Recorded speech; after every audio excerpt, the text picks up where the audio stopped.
A Jew came to the Chos of Lublin, poured out all of his brokenness. Health, shalom bayis, struggles with kids, shidduchim, the works. Now, while he accepts all of his nisyonos and difficulties with love, with emunah, he told us there was just one problem that he couldn't understand and a struggle that he just wouldn't accept. This Yid was constantly busy with his work, non-stop with distractions.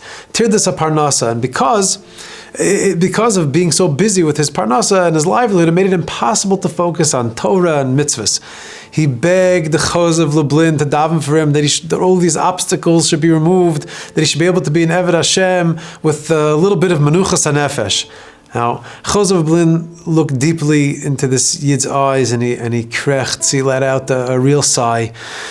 And he said, it's clear to me that in Shemayim, that this is the way it's supposed to be for you right now.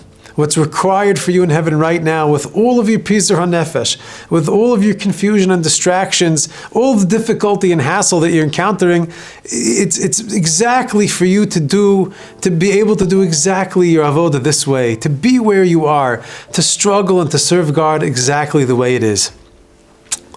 Week 3 of Shovavim, we're living with the times through Parshas Bo.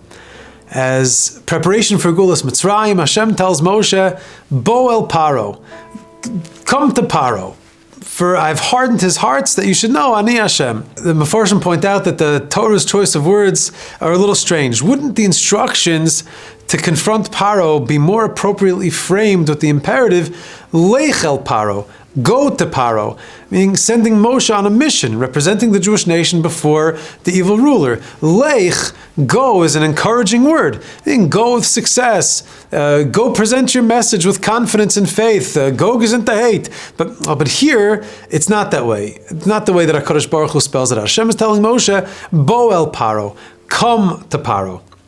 The Rebbeinu Shalom was instead inviting Moshe Rabbeinu to come with him together, so to speak, to meet Paro. Now, we know Paro represents quintessential evil.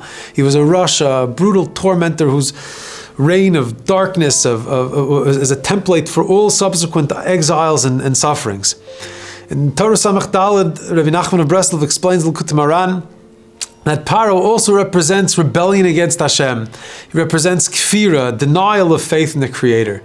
Rabbeinu says like this, that through emunah, through strengthening ourselves in our emunah, that Hashem is memale kol alman and mesaviv kol alman, that Hashem fills all worlds and encircles all worlds, that HaKadosh Baruch Hu is in every place and every place is His, we prevail over darkness and anything that pulls us away from Kedusha.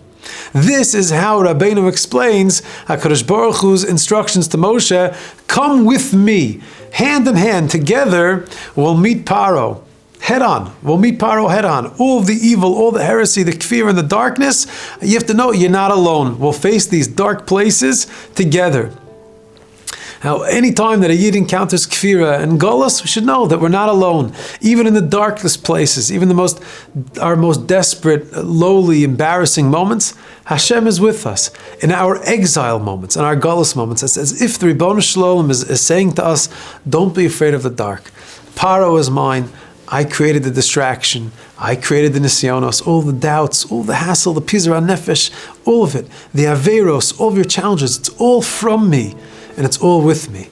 We say, Al chet chatanu lefanecha, va'atzia sha'ol hineka. David HaMelech said, even in the pits of hell, even in my moments of avera, I'm with you. I'm before you. This week we're living through Makas Choshech, a darkness that's so heavy and debilitating that Sfarim say not only were we not able to see, we weren't able to move. Heaviness, deep in the stomach.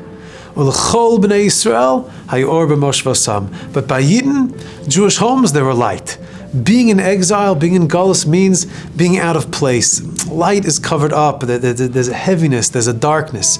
Galus is when our eyes, our focus, our attention, it's not b'makom. It's not where it's supposed to be. I'm not where I'm supposed to be. Being holy, living redeemed, means being in the right place. It means being b'makom. Now, there's a lot of darkness, but when a Yid is in their proper place, b'moshvosam, we shine.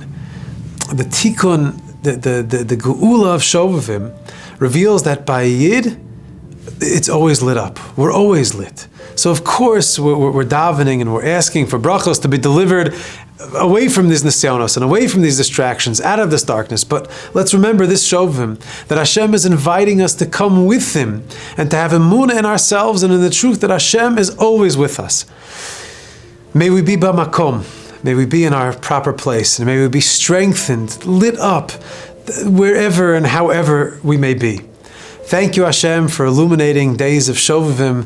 Thank you, Hashem, for the opportunity and for the schus of knowing that we're always lit. Shuvu banim, banim shoivavim.